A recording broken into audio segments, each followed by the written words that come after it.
There are a lot of weird Adventure Time episodes, and then there is this one. One day out of nowhere, Finn wakes up and his leg is broken. The Candy Kingdom is empty, and Jake isn't acting right. For 6 months, he has been unconscious, and when he finally starts asking questions, nobody is answering, because there is nobody left. And as the minutes go on, the episode starts to feel less like a cartoon, and more like a fever nightmare. And this isn't just a strange episode, it's a psychological horror in disguise that found its way into a kid's show. And if you remember watching No One Can Hear You as a kid, you're probably still thinking about it because that was a once-in-a-lifetime episode that it really is hard to forget about. But let's talk about the Adventure Time episode that quietly traumatized an entire generation.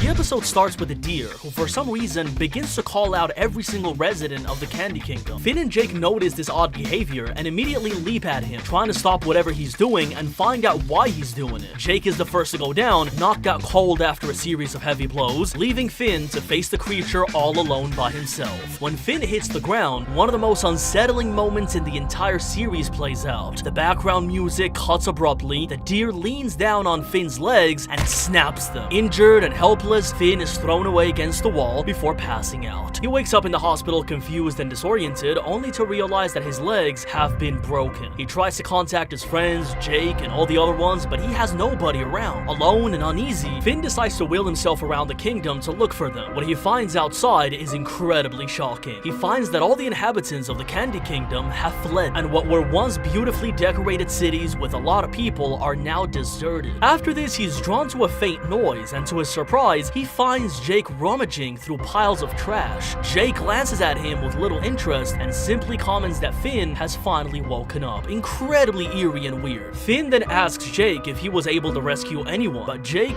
casually says he thinks so, adding that he knows nobody in the kingdom. But it doesn't make any sense because this kingdom has been in a lot of episodes. He claims that everyone is hiding, not from danger, but from him. Jake then explains to him that it's not a coincidence that the place is empty. According to him, the townsfolk are preparing a surprise party for Finn. This explanation feels unnerving for him and for most of the viewers because we still don't know what's going on here. Jake then tells Finn that his girlfriend Lady Rainicorn often surprises him like this, and he's certain the whole kingdom will appear back only if Finn plays along. It's clear that something is deeply off about all of this because we still don't have any idea what's going on. Neither Finn, yet Finn, trusting his friend, goes along with it and follows him to a makeshift shelter where Jake has been staying the whole time. The shelter itself is deeply unnerving. The shelter is built from garbage and scraps, and this makes Finn go gather some wood to improve the house. He has no idea how long he has been unconscious for, but from the smell of his own clothes, he guesses that at least 2 days have passed, and he goes to take a quick bath. In the bathroom, he senses that someone is watching him from a distance. Returning to the camp, Finn questions Jake whether the party is really happening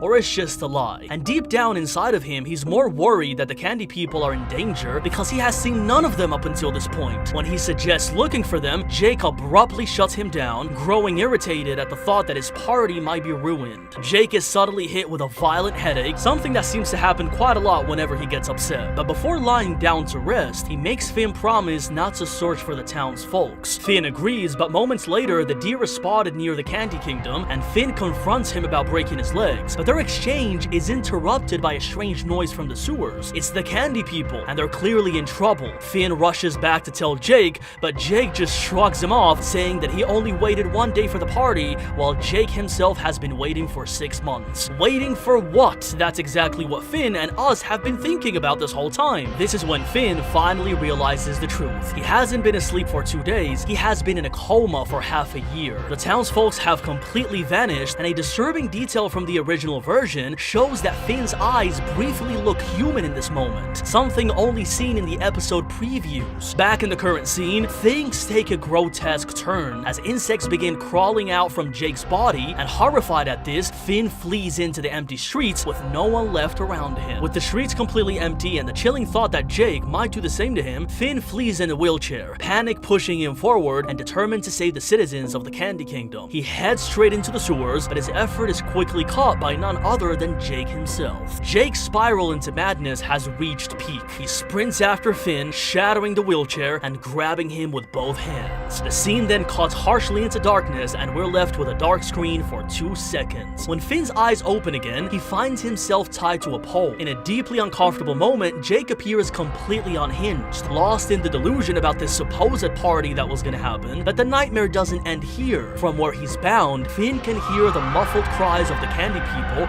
echoing from the city's sewers. They're screaming of pain. Finn can hear it all, but he can't do anything about it. Injured, trapped, and unsure what Jake might do next, fear and desperation take over Finn's body, and this makes him form a plan. He decides to trick Jake and pretends to be friends with him still, and starts pretending that he wants to join this supposed party. Jake, beaming with confidence, believes him, and without hesitation, he releases him from the ropes. The moment he's free, Finn wastes no time, and he yanks the tent over Jake and bolts. The surge of adrenaline is enough for him to snap the casts of his legs, freeing them completely. Limping but determined, he runs for the sewers. Jake, tangled up in his own party decorations, is temporarily trapped, giving Finn a lead down the tunnels. He follows the sound of the anguished voices of the candy people until he comes across a hidden door. Pushing it open, he's confronted by a horrific sight, a sticky, pulsating mass made up of the candy people themselves. But before he can react, Jake's voice echoes from behind him, and shock hits Finn, not with fear, but with anger. The scene that follows became one of the internet's most legendary memes, Finn shouting, "I am a woman, I am a woman," as he throws a solid punch. The blow seems to snap Jake out of his frenzy. Regaining clarity, he explains the grim situation to Jake, telling him that he wasn't the one responsible for all of this. The true culprit is revealed when Peppermint Butler points towards the deer, if we can even call it a deer, because in a scene that is both traumatic and surreal, the creature calmly begins removing its legs one by one, revealing that they were actually hands the entire time. With a cold stare, it seizes Peppermint and starts licking him in a disturbingly slow motion style. Enough is enough, and Jake and Finn launch their counterattack towards the deer, Finn confronting the deer directly, while Jake focuses on rescuing the candy people, and in the end, they prevail. Jake smashes a brick down the twisted creature, and the townsfolk finally dispose of it by throwing it into the sewer waters. The candy people thank their heroes, but the victory ends on a very disturbing note. The candy princess explains that the reason behind all of this creature's actions was because it had demanded candy from her, but she refused to give it anything. Her wording carries an unsettling double meaning, and the discomfort is clear on Finn's face and in ours.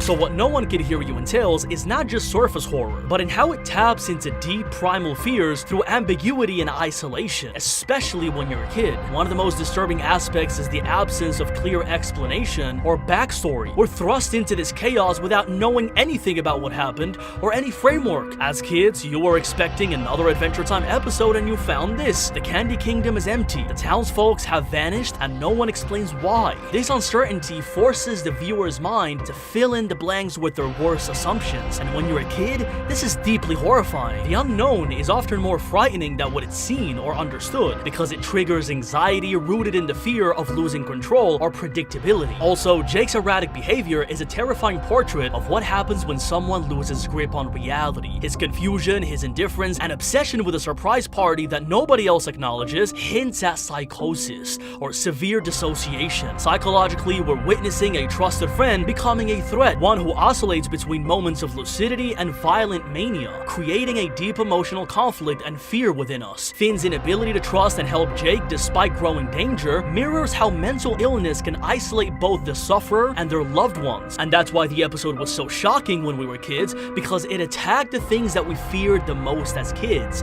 being alone, isolation, being helpless in the dark, and having a trusted friend turn on you and becoming a threat. The deer is also interesting. Its inexplicable violence and surreal physicality, such as having hands instead of legs, embodies pure, irrational fear that sometimes dominates us in our life. It defies logic and natural order, making it a symbol of the unknowable forces that can sometimes invade our lives. The lack of motive or communication from the deer intensifies this, as humans naturally seek reasons behind suffering or danger. Sometimes we ponder and ponder about certain things that happen in our lives, and being denied these answers enhances the feeling of helplessness and dread, because not knowing why this thing happened to us makes us go into a loop of why, when in reality you should just let it play out and learn from that mistake. This deer emphasizes and is a visual personification of this thing. That's why it doesn't speak, because it doesn't want to give you the answers that you're looking for, because the answers are not there. The candy people vanishing and muffled cries trapped in the sewers symbolize repression and forgotten emotions. Psychologically, it reflects fear of abandonment and emotions trapped underneath the surface of awareness. Finn's broken legs and confinement on a pole, combined with the emptiness of the kingdom, amplify the theme of vulnerability, which is the main theme